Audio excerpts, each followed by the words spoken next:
Oi, pois não? A senhora pode repetir novamente o tema? Travou aqui um pouquinho para mim. Ah, eu não falei o tema ainda, só disse que vocês iam gostar. Mas Ah, agora tá. sim está gravando, boa Desculpa. noite, sem problema. Agora sim, gravando, boa noite.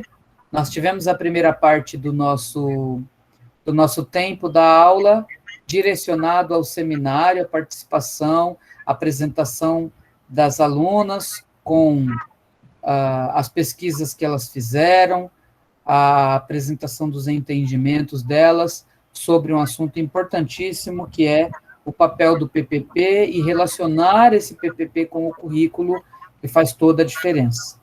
Agora, nós vamos iniciar a aula de hoje. Eu não sei se vocês sabem, mas a partir dessa semana e enquanto houver trabalho remoto, as nossas aulas terão uma estrutura que vai ser praticamente igual para todos os professores. Então, essa estrutura consiste em a primeira parte dela com o Leia e Conheça, que é justamente um material de apoio que o professor vai enviar para os alunos, que pode ser um texto, pode ser um material referencial, pode ser um material autoral do professor. Vai ter também a segunda parte dessa estrutura que está no portal, né, que é o Reflita, em que, por meio da nossa aula gravada aqui, nós vamos fazer essa reflexão juntos sobre algum tema específico. O item 3 dessa aula é o Saiba Mais, em que o professor indica uma leitura, ou mesmo um filme, um documentário, alguma coisa para complementar o seu conhecimento sobre essa matéria. E, por último, e não menos importante, fóruns, ou pesquisas, ou algum outro tipo de exercício, né? Sendo que essa parte é de cada professor, é opcional, cada professor usa ou não, usa se quiser. Mas a estrutura das aulas, vocês vão perceber que ela vai seguir mais ou menos esse esquema lá no portal. Vai ter sempre lá, leia e conheça, reflita e saiba mais, tá? Justamente para a gente se orientar. Então, eu tinha colocado lá como a BNCC e os objetos de conhecimento como sendo o tema da aula de hoje. Mas essa é só a primeira parte da aula de hoje. Na verdade, essa parte da aula eu vou deixar para vocês. Por quê? Eu vou apenas apresentar a BNCC para vocês e vou mostrar onde ficam os conteúdos e os objetos de conhecimento, e vocês é que vão encontrar esses objetivos quando vocês estiverem dando aula. Quando vocês forem atribuídas algumas salas de aula ou uma sala de aula específica em que você vai ver, você precise trabalhar determinados conteúdos e não sabe quais. Então, eu vou ensinar você como é que a gente mexe aí nessa BNCC, como usá-la, tá? Pelo menos um pouquinho aí para você não se perder, beleza? Então, essa é a primeira parte da aula de hoje. Eu vou mostrar rapidamente a BNCC para você, apenas para que você manuseie. São 600 páginas, exatamente. São 600 páginas de apresentação, aliás, de base nacional, né? Mas eu quero dizer a você o seguinte: embora sejam 600 páginas, primeiro, eu não vou ler todas elas aqui para você. Isso é óbvio. Segundo, a BNCC, eu acho que eu já até falei algumas vezes, às vezes eu sou até meio chata que eu falo e repito, mas é bom a gente saber. Materiais como a BNCC, materiais como, por exemplo, a LDB, são materiais consultivos, em que a gente usa quando precisa. Não precisa levar para a praia 600 páginas para você ler como se fosse um romance e achar que vai entender, né? Porque o mocinho não pode morrer no final. Mas, às vezes, no meio do caminho, até o leitor se mata no final, se vai ler um negócio desse, porque é terrível. A ideia é que você faça o seguinte: vamos dizer que você passou no concurso público da Prefeitura de São Paulo, e então chegou o momento de escolher as suas aulas, as suas turmas. Você vai fazer o quê? Você vai escolher, por exemplo, um terceiro ano, um quarto ano, e você precisa saber o que trabalhar com essas crianças no terceiro ano, no quarto ano, né? O que trabalhar com elas? Ou seja, quais são os conteúdos mínimos que eu devo trabalhar com os meus alunos? É exatamente isso que a BNCC traz, né? Quando você vai até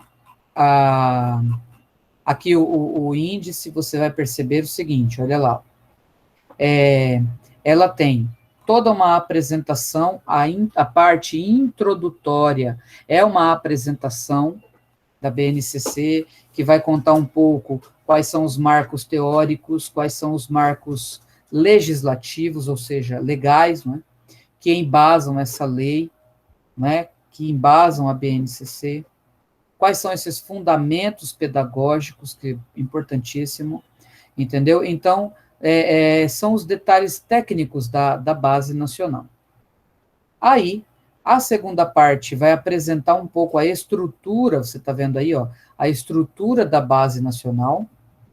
Nessa terceira parte, vocês já estudaram, então nem vou ficar me preocupando muito, porque é uma parte que vocês já estudaram, que é a fase da educação infantil, propriamente dita, em que vocês também poderão, com a graduação em pedagogia, vocês poderão atuar nessa área, não é? Então, é importante que você saiba quais são os valores expressos na base nacional para o atendimento das crianças pequenas, das crianças da educação infantil.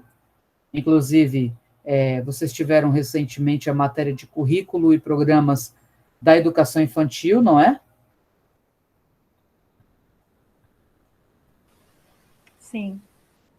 Exatamente. Sim. Exatamente. Então, na sequência, aí você vai ter a etapa do ensino fundamental e as peculiaridades primeiro. Mas antes disso, quero apresentar a você que o currículo, ele possui áreas de conhecimento. Então, ele possui a primeira área de conhecimento, que são as linguagens. A segunda área, que é aí nessa linguagens, você tem a língua portuguesa, a língua inglesa, a arte como linguagem, não é? A própria educação física como uma linguagem corporal, tá certo? Aí você vai ter a área da matemática. Na área da matemática, entra a matemática para o ensino fundamental, ensino médio, entra também um pouco no ensino médio, né, a física e a química, até os anos finais do ensino fundamental, a gente tem já a introdução, né? No nono ano, você já tem a introdução, a física e química, juntamente com a matemática, juntamente com a parte das ciências também. E aqui você tem a outra área, que é a área das ciências da natureza. E, por último, não menos importante, a área das ciências humanas.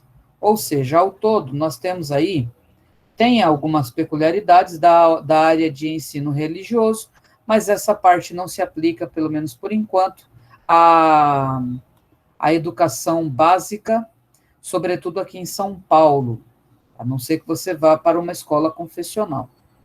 Então, são ao todo quantas áreas? 4 áreas, vou repetir.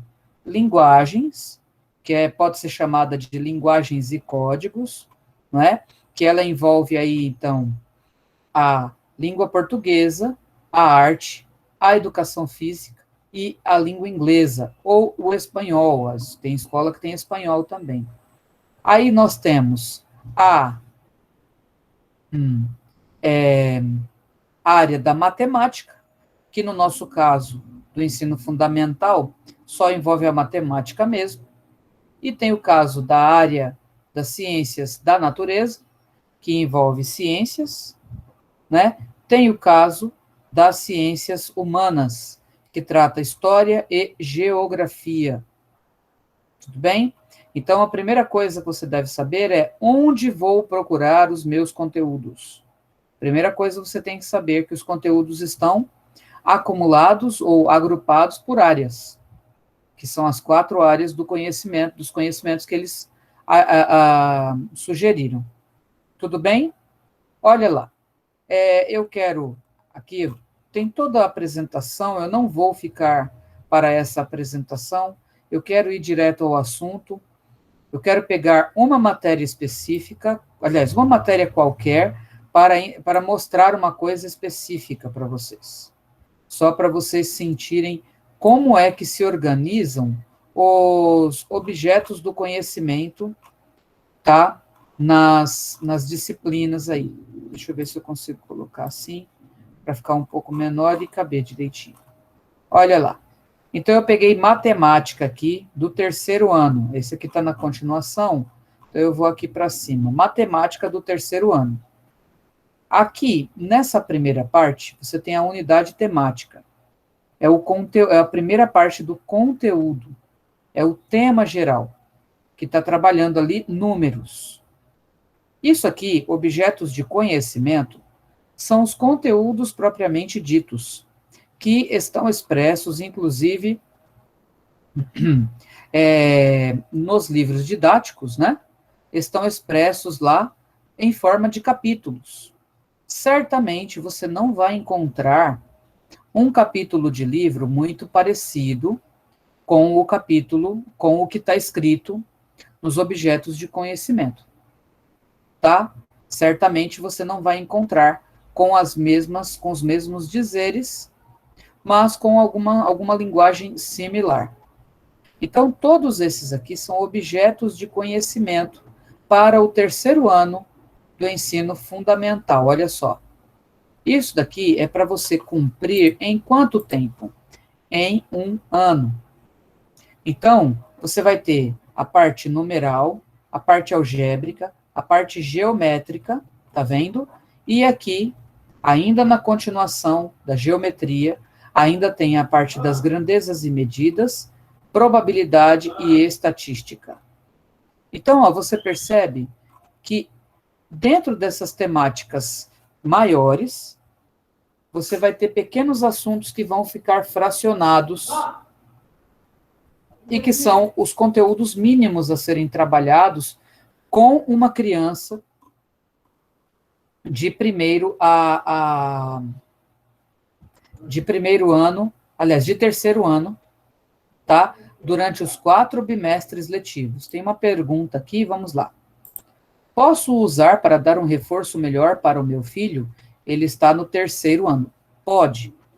Pode, porque segundo o que, inclusive, os planejamentos estão sendo feitos nas escolas, a ideia é priorizar realmente a base, né, para que haja uma uniformidade aí no Brasil inteiro, e que a criança de 3º ano, aluna de matemática, ela tenha noção do que está escrito ali, entendeu? Ela tenha noção das temáticas maiores e dos objetos esmiuçados, que são os detalhamentos, né? Você pode ver o seguinte, que, na verdade, essa página, ela era para ser dupla, era para ter uma página aqui e a outra aqui, para caber. Mas como não cabe, então, veja bem, aqui está a parte que falta dessa página de cima, tá? Então, aqui você tem o planejamento, vamos dizer assim, de matemática para o 3º ano, ele é composto de unidades temáticas, objetos de conhecimento e também habilidades, tá? Tudo na mesma página, entendeu? É como se a página fosse deitada. Monique, pode falar? Professora, obrigada. A senhora já me respondeu. Eu ia perguntar como que eu faço para deixar uma página só? Porque o meu abre as duas páginas, mas agora eu já entendi por quê. Que beleza. Se abre as duas páginas, é melhor, Monique. Se na configuração do seu ele abre as duas páginas, você já tem uma visão ampla de tudo aquilo, tá? Maravilha, obrigada.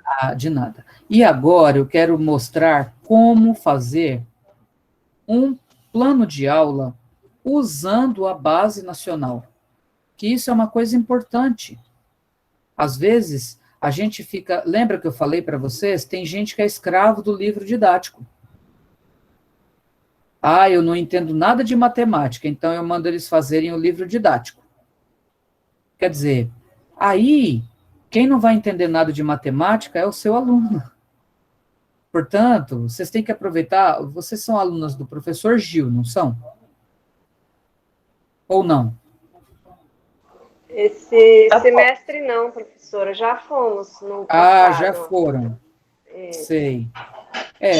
Mas eu acho que vocês devem acompanhar o professor Gil, mesmo não sendo mais alunas dele, devem acompanhar nas lives que ele tem feito. Ele tem feito lives, ele tem feito videoaulas, com temas bem curtinhos. Eu mesma dei uma olhadinha no canal dele, está bem legal. Vale a pena vocês acessarem o canal do professor, até inclusive, se alguém aí segue o canal do professor e puder colocar lá no grupo de WhatsApp o link para o pessoal entrar, vai ser uma boa. Quem não tem, né? Quem não tem ideia de qual é o canal do professor, vai ser uma boa. Por quê? Porque, gente, é verdade. Eu estava conversando com um professor de matemática do 6º ano, e ele disse assim, olha, ele chegou na sala, esse ano, hein? Ele chegou na sala arrasado. Arrasado, pobrezinho. Qual é o canal, Jaqueline? 2.2, é isso? É aquele canal que está tendo mídias... eu até esqueci o nome daquele canal. O Centro de Mídias de São Paulo? Centro de Mídias. Tem o Centro de Mídias, isso é uma boa sugestão também. Que lá também né? Sempre das 9 às 11, depois da... Tem reprises, né? É uma boa também. E é todas as séries. Sim, o Centro de Mídias é uma boa pedida para você, não apenas para você falar para o pessoal, mas também para você entrar e formar-se também um pouco, né? A Lani está falando que o professor nos avisa pelo grupo. Então, Lani, é isso aí. Né? Então, se vocês puderem depois achar o canal do professor, colocar lá no WhatsApp, vai ser muito bom. Com licença.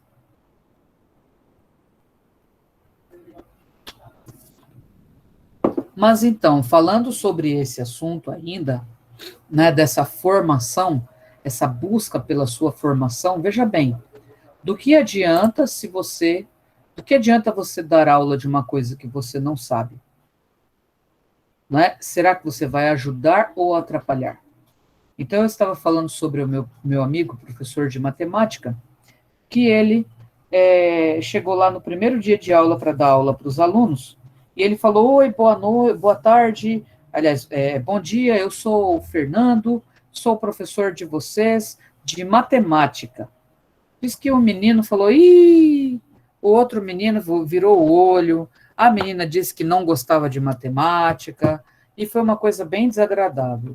Agora eu pergunto para você, de onde essas crianças tiraram esse comportamento? De onde elas tiraram esse comportamento de não gostar de matemática? Certamente foi de alguma professora do passado. Mas todas as professoras do passado desse aluno são pedagogas. Então, provavelmente, ela não gostou da matemática já com as professoras. Olha que responsabilidade é a nossa. Nós temos a responsabilidade de fazer com que o nosso aluno seja alfabetizado em todas as áreas, inclusive na matemática. Por isso, é extremamente importante vocês olharem o currículo, verem aí quais são os conteúdos mínimos que a gente tem que expor para os alunos. Inclusive, como eu disse antes, né, esse daqui, ele compõe a unidade temática, o objeto de conhecimento e as habilidades. Olha lá. Então, o objeto de conhecimento, leitura, escrita, comparação, ordenação de números naturais de 4 ordens. Então, o que é isso aqui que está falando? Está falando o seguinte, que aqui, esse aqui é o conteúdo que eu tenho que desenvolver com o meu aluno. Agora, esse conteúdo, se você olhar aqui embaixo, olha aqui, na primeira habilidade, ele vai dizer o seguinte, qual é a habilidade que eu vou desenvolver quando eu trabalho com aquele objeto de conhecimento. Lembre-se, o objeto de conhecimento é o conteúdo. Então, a habilidade que eu trabalho é ler, escrever e comparar os números naturais de até a ordem de uma unidade de milhar, estabelecendo relações entre os registros numéricos e em língua materna. Alguém levantou a mão aí? Eu, professor. Pode falar. Eu vi você comentando que tem professores que são apegados à cartilha, o livro, é isso? Sim, exatamente. Mas, então, quem vai orientar a aula, vamos supor, eu vou entrar para dar aula de matemática, 45 minutos, é a BNCC, é esse conteúdo que vai me orientar o que eu vou desenvolver em sala de aula? Então, vamos lá que a gente vai entender direitinho. No geral, Rosângela, esses conteúdos, eles estão diluídos lá no livro didático. Mas há livros didáticos que não possuem todos, que não contemplam todos os conteúdos para aquele ano de ciclo. Portanto, quando você for escolher o livro didático, porque a cada 3 anos, agora vai mudar para 4, a cada 4 anos, o PNLD, que é o Plano Nacional do Livro Didático, né, a cada 4 anos, o professor é que escolhe o livro didático que vai usar com os alunos. Então, você precisa, primeiro, olhar o que a base nacional pede como mínimos, conteúdos mínimos, e comparar com o livro que está sendo proposto, para saber se realmente é possível trabalhar, se é possível adotar aquele livro. Ah, é? Tendo essa segurança, é assim que funciona. Como professora, é assim que funciona, tá bom? Então, eu estou falando justamente daquilo que eu vivo na minha vida como professora também, tá? Entendi. Então, existem, é claro, alguns critérios para a gente escolher os livros didáticos, que eu posso até ajudar vocês futuramente para a gente discutir sobre isso, tá? Existem alguns critérios, são os critérios que eu uso como professora, e para escolher os livros de história, eu sou professora de história, tá?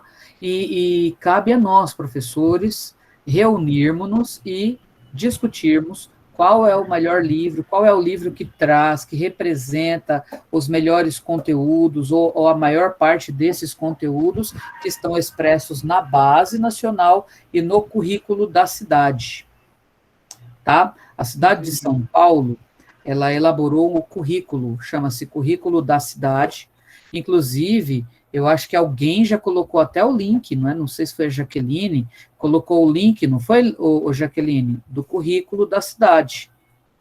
Lá no... Foi, sim, não sei se acho que a Monique colocou no grupo também. Então, a Monique também colocou. Percebe? Esse currículo da cidade, veja, nenhum documento, ele pode ter coisas diferentes em termos de natureza e princípio, do documento anterior. Então, nenhum documento pode contradizer o documento anterior, é mais ou menos isso que quer dizer.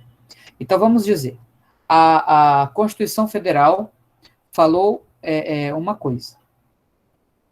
A LDB, ela não pode falar meia coisa. Então, vamos dizer, a Constituição Federal falou assim, é permitido, aliás, a educação básica será oficiada, não é? Será ministrada em equipamento oficial dos estados e dos municípios, gratuita e democrática. Aí, se eu faço uma lei que diz assim, é obrigatória o pagamento da taxa da APM para que a criança seja matriculada na escola. Essa lei está indo contra a lei a lei maior, que é a Constituição Federal? O que você acha? Sim. Sim. Está indo totalmente contra. Essa lei tem chance de ser aprovada? Não. Não, Não. de jeito nenhum. Ela não pode ser aprovada porque ela contradisse o documento anterior, que é um documento válido, aprovado e vigente. Então, um documento, exatamente, está divergente, Marina, é isso mesmo. Então, justamente, um documento oficial, que é a Constituição, ele não pode ser contradito, não pode ter uma contradição dele. Exatamente, Jaqueline, exatamente. Ele não pode ser contrariado. Então, quando a LDB foi lançada, ela foi estudada, reestudada, lida, relida, inclusive por advogados, por pessoas que nem eram da área da educação, para saber se algum daqueles artigos que estavam na LDB, se eles eram contrários aos princípios expressos na Constituição Federal, entenderam? E a mesma coisa vai acontecendo com as outras leis. A lei maior é a Constituição. Depois, então, pensando em educação, tá? Primeiro vem a Constituição, depois vem a LDB. Depois da LDB, aí você vai ter o Plano Nacional de Educação e depois a Base Nacional Comum Curricular. Você vai ter ainda, embaixo da LDB, o ECA, que é o Estatuto da Criança e do Adolescente, entendeu? Essas são as ordens de importância das leis que regem a educação. Agora, a base foi lançada em 2017, no mesmo ano em que foi lançado também o currículo da cidade de São Paulo, pensando na cidade de São Paulo, tudo bem? Veja bem, se o currículo de São Paulo tiver alguma coisa a menos, ou alguma coisa que contradiga a base nacional, ele poderia ser aprovado? Também não. Exatamente. Então, vocês estão entendendo onde eu quero chegar? Os dois têm que... documentos... Oi, pode falar, Rosângela. Os dois têm que estar andando juntos? Exatamente. Na mesma direção? Na mesma direção. Do contrário, você não tem uma unificação. Do contrário, Entendi. Do contrário, o que vai acontecer? A base nacional vai falar uma coisa e o currículo da cidade vai falar outra coisa, a escola vai ver uma coisa e outra coisa e não vai fazer coisa nenhuma. Eu queria saber quem foi esse gênio que inventou tudo isso. Os sistemas educacionais, eles precisam funcionar. Não é? Então, o que é que nós fazemos? Nós, professores e professoras, a cada 4 anos, aliás, vamos devagar, né? Aproveitando aí até o seminário de hoje, que falou sobre o projeto político-pedagógico da escola, né?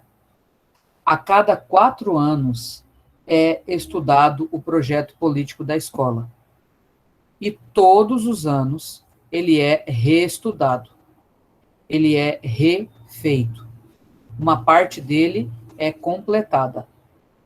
Entendeu? Então, todos os anos, o projeto político-pedagógico sofre uma alteração bem grande a cada 4 e uma complementação a cada ano. Por quê? Porque ele não é um documento estático. Ele é um documento flexível. Ele representa a realidade da escola e ele representa o dinamicismo da escola. O quanto a escola é um organismo vivo e que muitas vezes se mexe sozinho, se move sozinho, tá? Então, ele exige-se que o plano político da escola, o projeto político da escola, que ele registre as ações que foram tomadas de um ano para o outro. Por exemplo, faz de conta que até o ano passado não tinha uma coisa chamada Feira das Nações na minha escola. Mas esse ano, como foi ano de Olimpíada, por exemplo, esse ano que vai ser ano de Olimpíada lá em Tóquio, eu gostaria de fazer uma Feira das Nações com os meus alunos. Portanto, a Feira das Nações busca fazer uma série de coisas. Dentre essas coisas, inserir a criança no conhecimento geográfico, histórico, filosófico, cultural, linguístico da nação escolhida. Por exemplo, vai fazer, cada classe vai fazer um estudo sobre uma nação.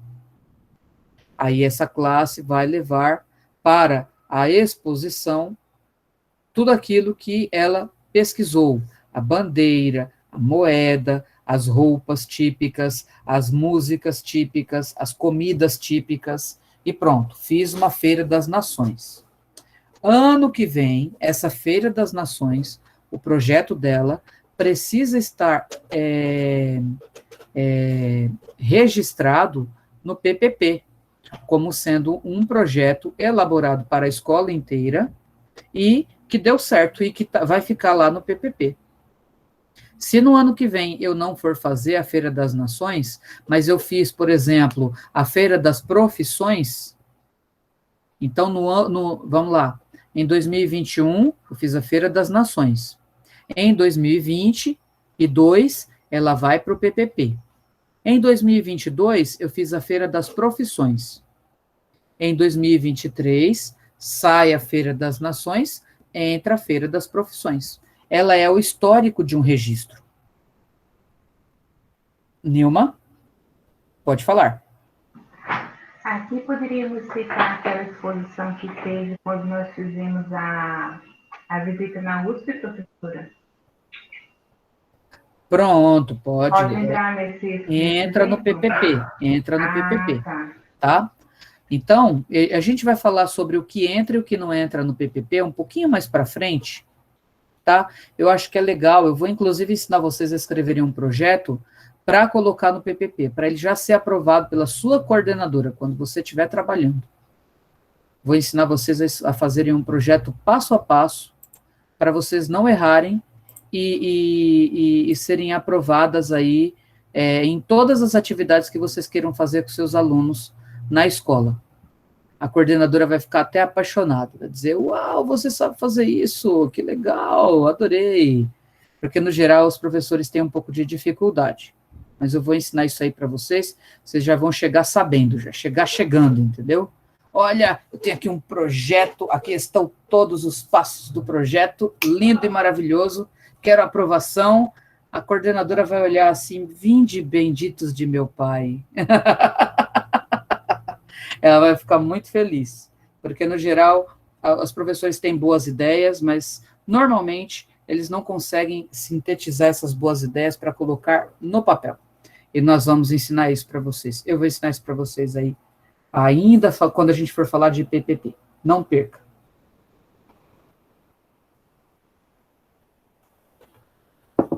Pode falar, Nilma.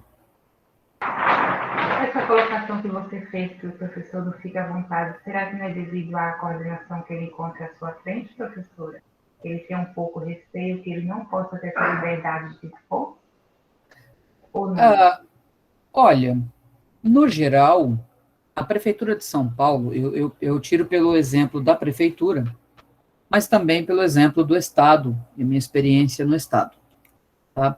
No geral, quando o professor tem os objetivos bem definidos daquilo que ele quer trabalhar, entendeu? Quando os objetivos estão realmente bem delineados na cabeça do professor e, ao mesmo tempo, no papel que ele apresenta para a coordenação, certamente que ele já tem meio caminho andado, até mais de meio caminho andado, nessa interação aí com a coordenação.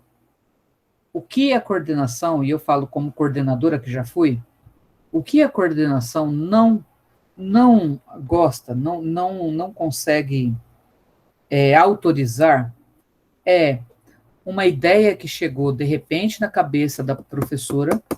Ah, eu já sei, aqui, na parte dos objetos aqui de conhecimento de história, aqui está dizendo assim, os meios de transporte. Eu vou levar os alunos para verem a estação da luz. É uma boa ideia? É uma excelente ideia. Mas aí, a professora chegar e falar assim, eu vou levar os alunos para verem a estação da luz, os trens na estação da luz, isso é projeto? Eu confio em deixar desse jeito? O jeito que ela está falando é o quê? Vou pegar todo mundo, botar no meu carro e levar lá para ver. Não é? Isso pode acontecer numa escola? De jeito nenhum. Você é totalmente responsável, você, a coordenação, a direção, né? Somos totalmente responsáveis pela segurança e integridade física dos alunos. Por isso, qualquer projeto precisa ser muito bem desenvolvido em todas as suas etapas, para que todo mundo saiba que, se houver um acidente de percurso, não foi por causa da falta de planejamento. Entendeu? Não é simplesmente deu a louca nela, ela quer levar porque quer. Tinha uma professora que era assim, eu não era nem coordenadora, mas eu já dizia que eu não confiava nela, não. Porque ela já dizia assim, ai, nunca se pode fazer nada nessa escola, queria levar os meninos lá para Santos, não pude, acredita? Aí eu falei para ela, né, uma professora, e o projeto para a senhora levar? Ai, essas coisas burocráticas não me agradam. Então, quer dizer, ela não fez nada, ela não escreveu uma coisa com sentido, entendeu? E quer carregar o filho dos outros para Santos. Ela queria ainda arrecadar uma grana, ainda disse, foi lá e falou já com os pais e tudo mais, olha, é tanto, e vai ser muito bom, não sei o quê, dá para dar até um banho de mar neles. Deus me defenda que eu ia levar o moleque para dar um banho de mar nele, para dar um caldo nele, ele ficar por lá mesmo. É ou não é uma coisa muito complicada? Quando a gente tem noção de o que é ter a vida de uma pessoa sob a nossa responsabilidade, tem professora que não quer fazer nada. Aí também cai no outro extremo, né? Por um lado, você tem uma professora que quer fazer tudo, mas não organiza nada. E por outro lado, você tem aquela professora que não quer fazer as coisas justamente porque, não, se ela cair no chão e ralar o joelho, é minha responsabilidade. Se ela isso e aquilo, é minha responsabilidade. Ou o extremo ou o outro, tá tudo errado. E afoga os bagunceirinhos. É isso aí, Jaqueline. Fala, Rô, por favor. Olha que a Arielle colocou essas professoras era fora da casinha. Aí pois é, Arielle, você tá correta. O meu filho estava no 4º ano do Adventista, e a professora dele engravidou e saiu de licença e colocou uma substituta. Menina, que fuzuê quando a professora legítima voltou. A professora não conseguiu colocar a sala em ordem, porque os alunos relataram, mas a professora tal deixava a gente colocar o pé na carteira, a professora tal deixava a gente conversar, a professora tal deixava a gente levantar do lugar. Aí a professora teve um sufoco enorme para colocar as crianças de volta no ritmo. Quer dizer, foi uma professora que ela deu a liberdade total para as crianças fazerem o que quer dentro da sala de aula. Pois é, isso aí. E se retiraram ela da rede. Ela não exerceu mais o cargo de professora na rede da Adventista. Ai, pois é, menina. Você sabe, 4º ano, né, pega fogo, né? Exatamente, você tem que ter ali uma noção de disciplina, né? Você tem que ter ali uma dosagem das coisas também. Eles não são tão criancinhas, já pode dar uma autonomia, mas ao mesmo tempo, que autonomia é essa? Com responsabilidade, né? Com responsabilidade, Ela até exatamente. convidou os filhos da gente, nós vamos marcar sábado de manhã, eu quero todos vocês lá no meu apartamento, a gente vai fazer pipoca, cinema, essas coisas assim. Menina, a diretora ficou sabendo disso, falou, isso não existe, jamais isso pode acontecer. E retiraram ela da rede adventista. Pois é, caiu da rede é peixe. Leleá. Olha, eu sei que ninguém aqui quer cair da rede, com certeza todo mundo quer ficar seguro na rede.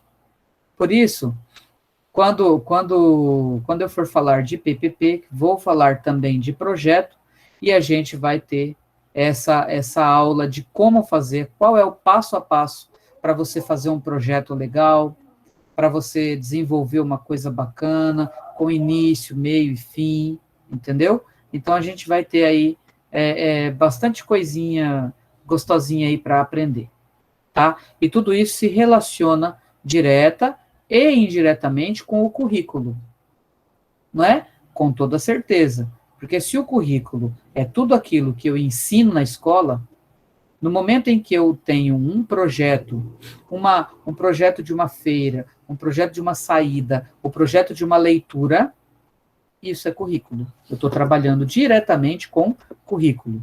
Mas eu estou trabalhando na parte de programas. Lembra que eu falei para vocês entre currículos e programas? O nome dessa matéria é currículo e programa, não é à toa. Por quê? O currículo é a teoria toda bonitona lá, e o programa é tudo aquilo que a gente vai encaixando para que aconteça na escola. Então, o plano de aula é um programa, o plano de ensino é outro, o próprio currículo da cidade é um programa, a organização das aulas em forma de, sei lá, se você quer dobradinha de matemática na segunda-feira, dobradinha de português, exatamente, ele é o desenvolvimento do currículo, o Rosângela, não apenas do conteúdo, mas ele é o desenvolvimento do currículo. Tudo bem aí? Mas a gente vai falar mais para frente, que vai ser quando eu vou especificar cada um deles e falar um pouquinho sobre eles, a estrutura, como organizar, tudo mais. Falou? Eu coloquei conteúdo porque, assim, vamos supor, vou desenvolver um tema em sala de aula.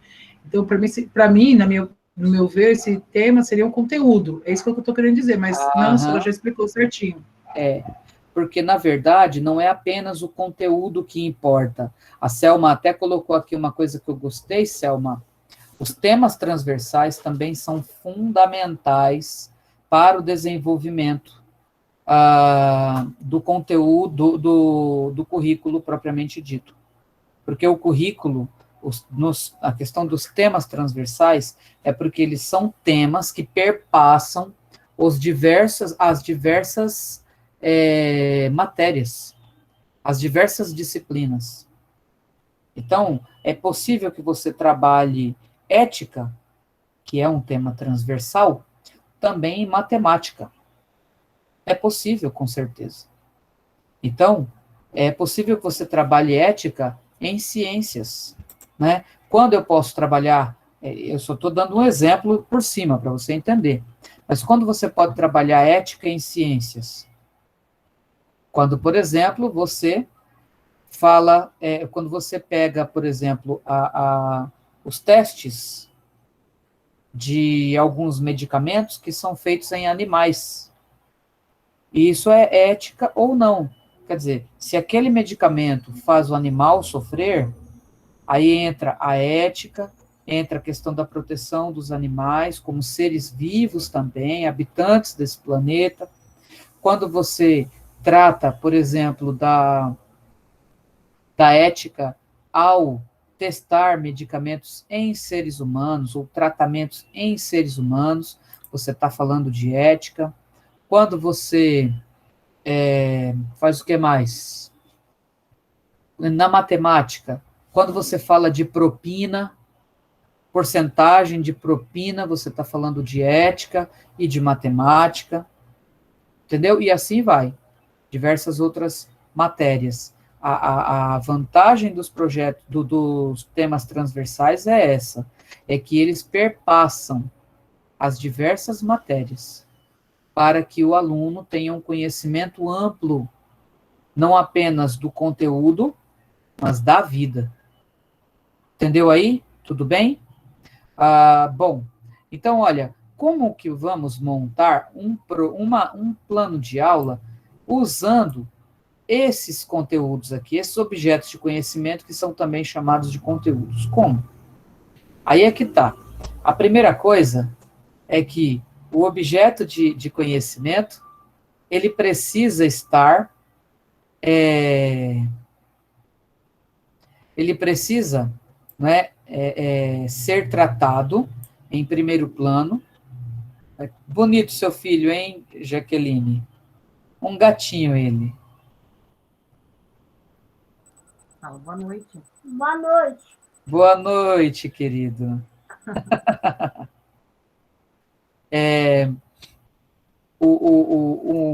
O plano, né, de aula, pensando num plano de aula, primeira coisa, ele tem que ser posicionado na horizontal da folha. É isso que diferencia um plano de aula de um plano de ensino. Eu vou mostrar para vocês um plano de ensino, e aí vocês vão entender como é um plano de aula.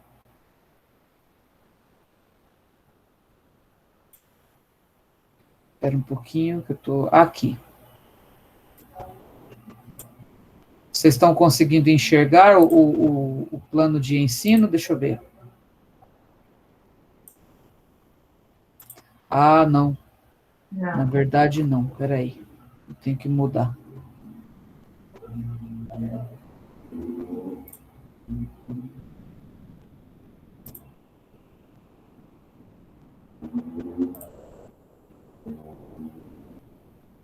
Soy el fuego que arde en tu piel. Soy el ave que mata tu sangue. Aqui, ó. Isso aqui é um plano de ensino, estou mostrando o meu, tá? Esse é o plano de ensino. Ele tem o formato vertical. Então, aqui ele se apresenta, né? Um plano de ensino, ele tem que ter isso, tá? Os dados de identificação, no caso aqui, que é o ensino superior, a ementa. Aqui, se não fosse a ementa, deveria ser, por exemplo, os princípios e os posicionamentos da base nacional ou do currículo da cidade.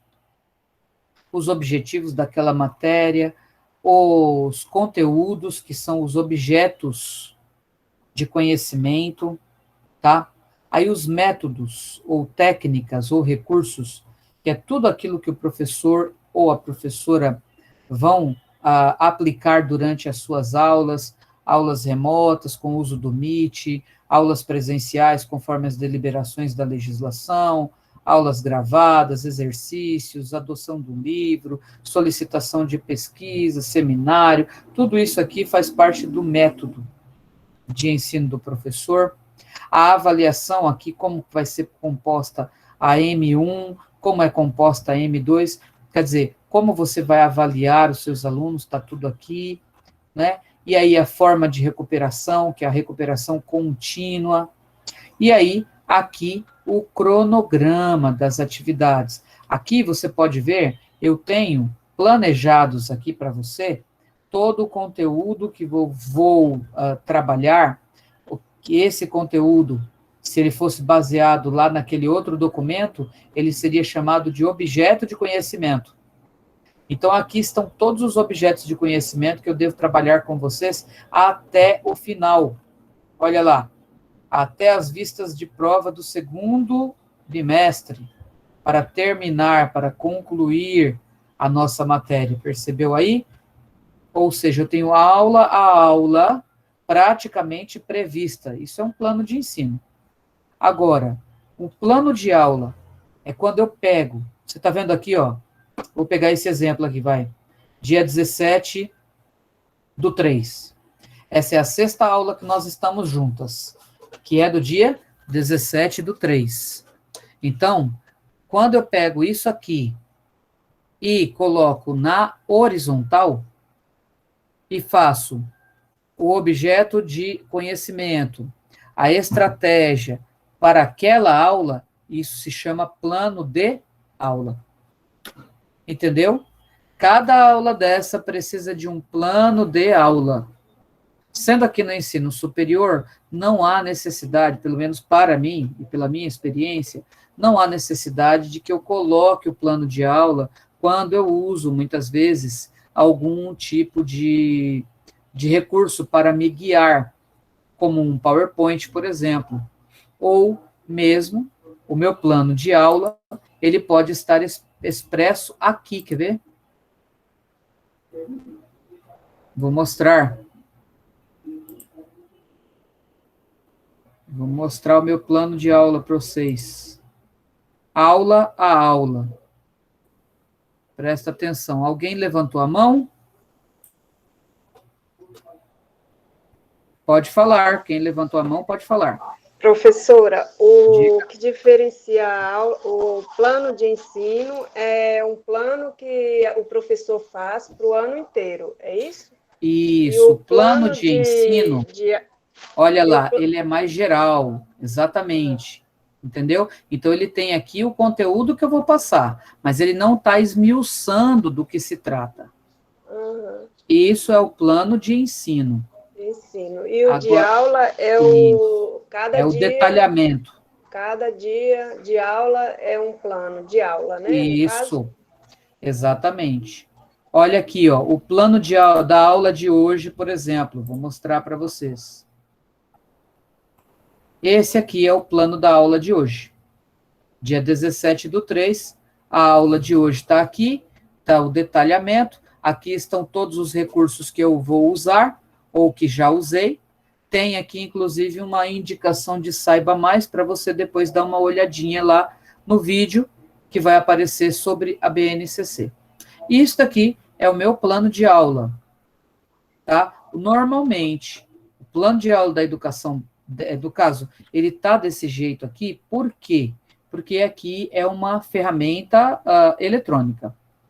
Mas o plano de aula original, ele fica assim, quer ver?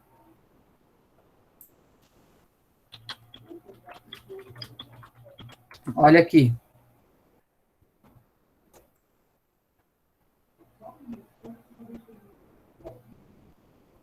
Assim é uma ficha de plano de aula. Tá vendo? Esse daqui, é claro que eu peguei só o modelo, né? Não os dizeres. Então, aqui ficaria o quê? Aqui ficaria o objeto de conhecimento, que é justamente esse que está expresso aqui na base, ó. Objetos de conhecimento, tá vendo? Leitura, escrita, comparação, papapá. Coloca lá, naquele documento, cadê ele? Espera aí. Tá aqui. Entendeu? Aqui viriam as estratégias, a metodologia, os materiais a serem utilizados, o tipo de avaliação, tá? Aqui embaixo poderia colocar a bibliografia dessa aula de hoje, por exemplo, entendeu? Essa seria a estrutura básica de um plano de aula. Então, há uma diferença entre plano de ensino e plano de aula. No caso, isso daqui nos daria uma base, né? Porque é a base mesmo, veja bem que coisa. A base nos daria uma base para o plano de ensino. E também para o plano de aula. Lembrando que o plano de aula é o detalhamento. Lani, pode falar. Oi, Pro, já falei, acho que eu esqueci de... Então eu já baixei aqui já. Tá, obrigada. De nada. Então, aqui já temos os subsídios para o detalhamento em forma de plano de aula a aula, porque esse conteúdo aqui, ele vem aqui, ó, e logo aqui embaixo já tem a habilidade que você vai desenvolver, ler, escrever, tal, nos números, na língua materna, papapá. Então, a partir disso, você consegue elaborar uma aula só com esses dois negocinhos aí. Entendeu? Dá para agrupar os objetos de conhecimento? Dá, com toda certeza. Então, quando eu pego principalmente na área de humanas. Eu não sou muito da área de exatas, eu peguei esse aqui só a título de curiosidade, mas na área de humanas, vamos chegar lá nela, porque eu prefiro, enquanto isso, o Vilafran pode falar. Professora, eu tenho uma pequena dúvida. Duvide. Por conta do plano de aula. Assim, vou dar um exemplo, um plano de aula que eu já fiz para um professor. Ele pediu um plano de aula, que era para escolher a série e desenvolver, fazer um planinho de aula simples, bem básico. E eu fiz de acordo, eu usei a BNCC, porque eu tenho ela desde o começo, porque eu ganhei de presente da minha tia. Só que como que eu faço para colocar? Porque assim, ele falou para mim que a maioria das coisas que eu coloquei lá foi plágio.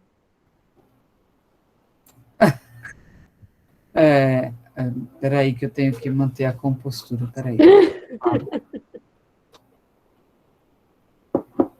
Agora sim. Veja, existe uma parte do seu plano de aula que você realmente deve copiar, que é plágio mesmo, porque não é plágio. Na verdade, é a parte dos objetos de conhecimento. Os objetos de conhecimento, você precisa copiar, precisa colocar lá. O que você não pode colocar lá, por exemplo, que você deve fazer, qual é a sua parte como autora desse plano? Que você também é uma professora autora. Qual é a parte da autoria que você deve exercer para fazer ou para cumprir esse plano? É a parte das estratégias. É quando você vai pegar lá o seu trabalho, entendeu? Você vai pegar lá e vai ver as estratégias. Então, o que difere uma sala da outra é justamente a estratégia que uma professora usa, é a metodologia que a professora usa e que a outra não usa. Tipo, recursos? Até mais, é a estratégia mesmo. Como assim? Por exemplo, vou pegar aqui Geografia do 6º ano, só para você entender. Vocês estão comigo ali? Então, é assim. Geografia do 6º ano. Está dizendo ali que no 6º ano, um dos objetos de estudo, de conhecimento que o aluno precisa conhecer, precisa ter, é a identidade sociocultural. Então, olha só, primeiro, a unidade temática, que é aquela unidade maior, o sujeito e seu lugar no mundo. Não é isso? Essa é a unidade temática. Aí, para você desenvolver isso, você vai ter que trabalhar a identidade sociocultural dessa criança. E para trabalhar isso, você vai desenvolver isso aqui: comparar modificações das paisagens, dos lugares de vivência e dos usos desses lugares em diferentes tempos. Analisar, modificações de paisagens por diferentes tipos de sociedade, pipipi. Pronto. Então, o que eu devo fazer como professora? Eu copio isso aqui na parte de conteúdo. Tem que copiar mesmo. Identidade sociocultural. Não tem jeito. Se o seu conteúdo tem, inclusive, habilidades a serem desenvolvidas, você vai ter que copiar isso aqui também. Porque são habilidades da base. Agora, para desenvolver isso aqui, aí entra a sua autoria. Vamos dizer que a professora do 6º ano A resolva fazer uma sessão de fotos dos egípcios, entre o passado e o presente. Vai comparar a modificação das paisagens desse lugar de vivência? Sim, vai comparar. Então, no passado, né, como era, no presente, como ficou. Até tem aquelas fotos bem legais em que mostra, por exemplo, as pirâmides do Egito, e na frente, assim, passando aqueles carros super modernos na estrada que fica logo na frente da pirâmide.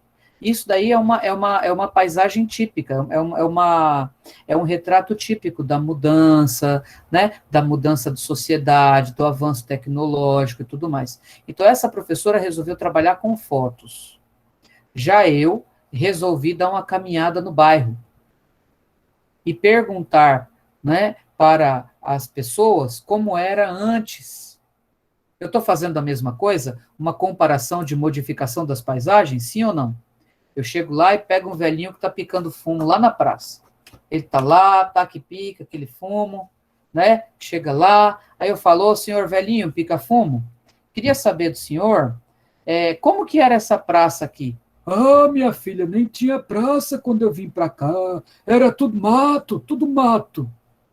Essa é uma reconstituição também da paisagem, do movimento, do local? Sim ou não?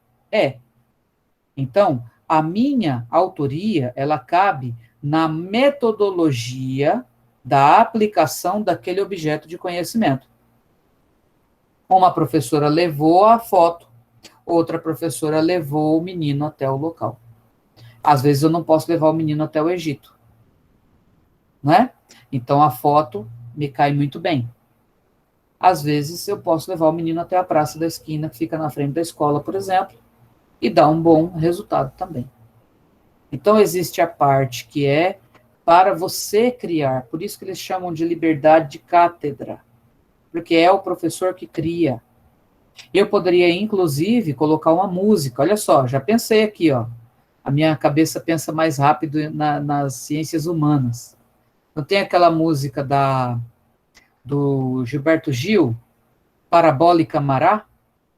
Antes mundo era pequeno, porque terra era grande, hoje mundo é muito grande, do tamanho da antena parabólica Mará, e volta pro mundo camará. Né? Essa música vai falando justamente disso, que o mundo antes era de um jeito, e ele vai mudando, e essa mudança vem com a antena parabólica, mas a gente pode fazer uma associação também com a tecnologia no modo geral. Você viu, foram 3 estratégias que eu descrevi, pro sexto A, pro sexto B e pro sexto C, que tem as 3 professoras diferentes. É claro que um aluno depois vai comentar com o outro, e vai dar um bafafá. Por que que eles ficaram só vendo foto? Por que que o outro está cantando a música mó legal? E por que que o outro foi para lá, para a esquina, falar com o velho pica-fumo? Então, é lógico que vai ter um bafafá danado.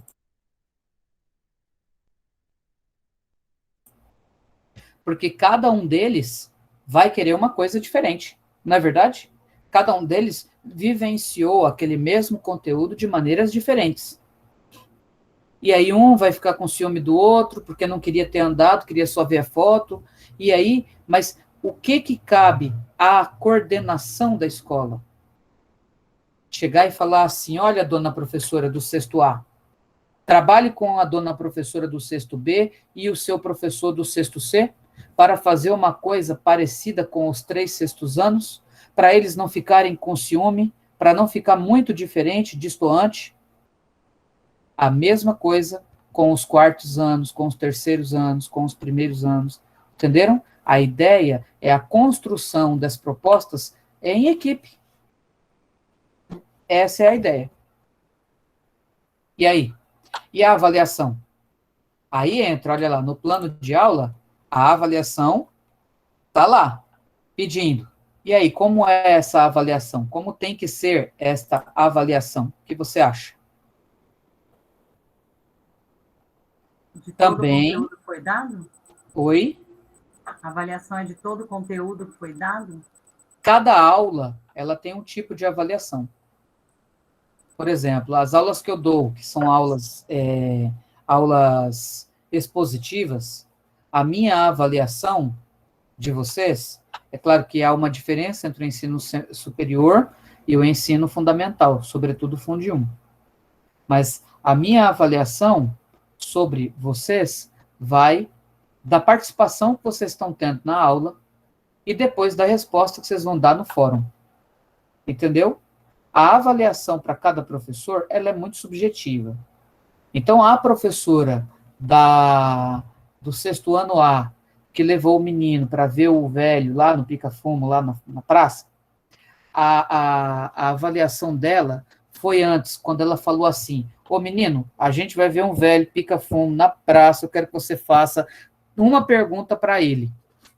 Chegando lá na hora, se o menino não fizer aquela pergunta, a avaliação está incompleta. Você entende isso? A professora das fotos do Egito. Menino, eu quero que você agora, com as suas palavras, escreva mais ou menos o que você entendeu entre a foto do Egito e a foto da HB20 que ficou na frente da pirâmide do Egito, mostrando o passado e o futuro. Aí, a outra professora que mandou a parabólica Mará lá para os meninos estudarem, para eles cantarem lá, eu quero que você tenha essa letra, que você aprenda essa letra, explique essa letra no caderno com as suas palavras. Entendeu? Eu quero que você apresente no festival que vai ter aqui, vamos apresentar essa música. Isso é o quê? Avaliação. Você vê? 3 formas diferentes de avaliação. 3 formas diferentes de apresentar o mesmo conteúdo. Que está onde? Na BNCC. Como eu dizia anteriormente, graças ao PNLD, os alunos hoje têm acesso a livros, isso é muito bom, né? Inclusive, tem o PNLD de livro de literatura, literário, em que o aluno recebe livros da literatura universal, ótimos livros da literatura universal, clássicos, e também outros livros que eles estão inovando muito os acervos. Antes era só aqueles clássicos, né, que o pessoal não aguentava mais porque tinha muita tristeza, não conseguia entender, era um vocabulário muito erudito, muito, né, muito rebuscado, a pessoa não entendia era nada do que estava lendo ali, um Machado de Assis, um Lima Barreto, o pessoal entendia pouco. Hoje, até Harry Potter já foi distribuído nas escolas. Justamente para o quê? Para facilitação da leitura, para incentivo. Oi? Eu tenho uma coleção aqui atrás de mim. Ah, olha aí, que legal. Da escola. Pois é. Então, a escola, ela tem distribuído outras literaturas, né? Isso é muito legal. E tem o PNLD, que é o Programa Nacional do Livro Didático, que agora, provavelmente a partir da pandemia aqui, né, eles já vão fazer um intervalo maior, vão botar de 4 em 4 anos, que eu acho que tudo bem, que é suficiente. É de responsabilidade do professor que ele escolha os livros que serão estudados, né, que serão utilizados pelas crianças. E aí, entra uma dica especial que eu sempre dou para os meus alunos, quando falo de livro didático. Você sabe bastante da sua faixa etária, mas, às vezes, ouvir a voz de um especialista sobre aquela temática do livro pode ser fundamental para você escolher um livro legal. O que quer dizer com isso? Quando você participa do PNLD, a cada ano, um ano é o ensino fundamental, no outro ano é o ensino médio, que eles trocam. Então, peça ajuda para os especialistas. Você é aquela professora polivalente. Olha, super valente mesmo, hein? Você é a que dá aula de matemática, de história, de geografia, de português, de ciências, não é isso? Mas você é especialista em alguma dessas áreas? Não, você é especialista num todo e você é polivalente. Abra um pouco a sua mente, solicitando a ajuda dos colegas professores especialistas de matemática, de história, de geografia, de ciências. Olha, dá uma olhada aqui nesse livro aqui, ó. Esse livro aqui dessa coleção da editora Moderna. Você acha que é um bom livro? Deixa o professor olhar, deixa ele avaliar. É claro que ele não lembra, ou ninguém decora isso, né? Só do ensino fundamental que a gente sabe, do 2, né? Mas deixa o professor dar uma olhada nos conteúdos mínimos que a criança tem que ter ali na base. Se for o caso, leva para ele. Entendeu? Faz de conta que aqui é o 4º ano, né? Que esse 6º ano já é Fundi 2. Então, 5º ano. Olha lá.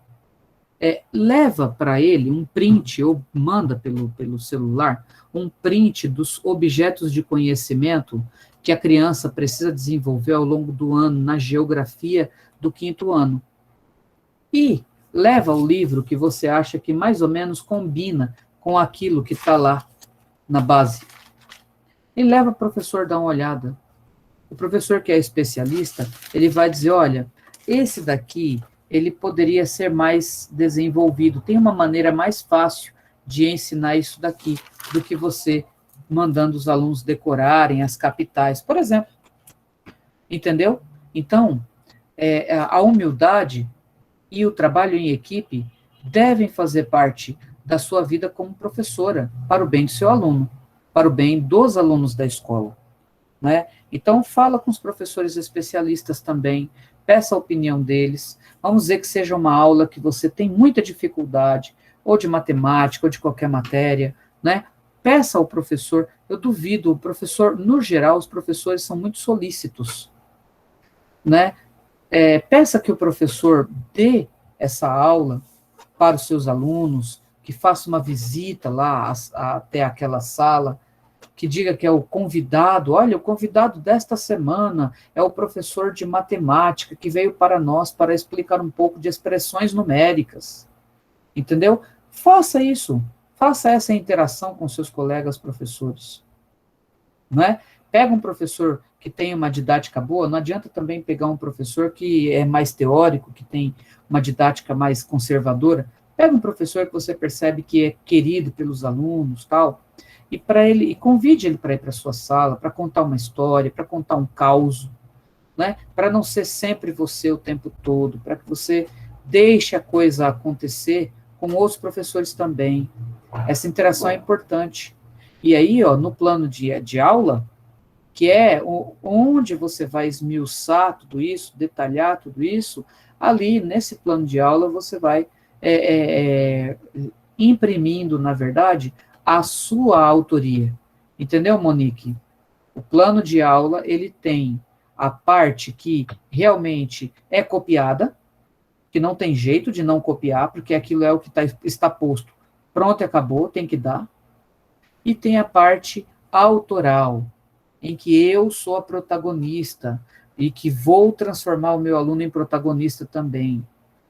Entendeu aí? Que é a parte da avaliação, dos recursos, da metodologia, da seleção dos materiais, etc. Diga, Monique. Eu entendi sim, professora. Agradeço também, mas confesso que agora eu fiquei só mais triste ainda, né? Porque eu até puxei aqui de novo o plano de aula enquanto a senhora estava falando e realmente eu merecia, acho que, uma nota melhor. Mas já passou, né? Vivendo e aprendendo. Beleza. Mas aí, tudo bem, então? Entenderam essa parte, crianças? Perfeitamente. Que legal. Então, olha só. Aqui na aula de hoje, em que eu coloquei todas essas coisas aqui, vocês perceberam? Tem uma parte oculta, que é o que eu não vou mostrar agora, mas eu vou deixar em evidência daqui a pouquinho, que é um pequeno fórum em que eu convido vocês a fazerem, olha, que legal essa atividade, que vocês vão chorar de alegria. Não, chorar de alegria não ficou muito bom. Vocês vão dar gargalhadas de alegria. Na verdade, é apenas uma pequena prática daquilo que eu acabei de falar aqui. Vai ser uma coisa bem simples que você vai fazer, tá? Daquilo que eu acabei de falar aqui. Você vai fazer de conta que você é uma... na verdade, eu vou meio que... tudo bem. Eu vou pegar uma matéria específica, um objeto de conhecimento específico, e você vai elaborar uma pequena aula, um pequeno plano de aula.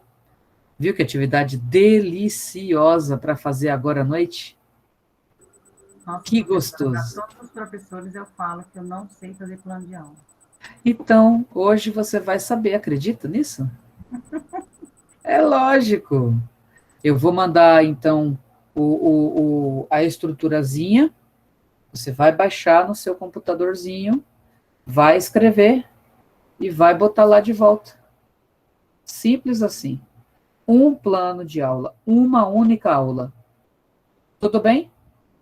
Vocês vão planejar essa única aula. Fácil, né? Eu sei que eu só faço coisa fácil mesmo. Queridas, eu quero então desejar uma boa noite para vocês. Justamente estamos terminando às 9, para que vocês tenham tempo de fazer. Mas eu estou online com vocês aí no WhatsApp e também no chat, que eu vou tentar deixar aberto aqui. Não sei se ele fica, porque ele cai, né? O chat cai muito. Clique aqui para entrar no chat agora. Pronto. Já estou lá no chat aqui, ó. Tá? Se você tiver alguma dúvida, aí você pode interagir comigo ali nesse chat, ou então direto no WhatsApp, fica a seu critério. Aí, Jaqueline já chegou por lá, que ela é rápida, a menina rápida do gatilho. E é isso. Eu desejo a todas vocês uma boa noite. Obrigada por hoje. Tchau, professora. Obrigada. Tchau, boa noite. Boa noite. Ah, por favor, o grupo da Severina, Yara, Michele, né? Vão ficando aí que eu vou conversar com vocês. Aquele abraço. Tchau, tchau. Melhoras para nossas famílias. Ah, com certeza, melhoras. Se cuidem, tá?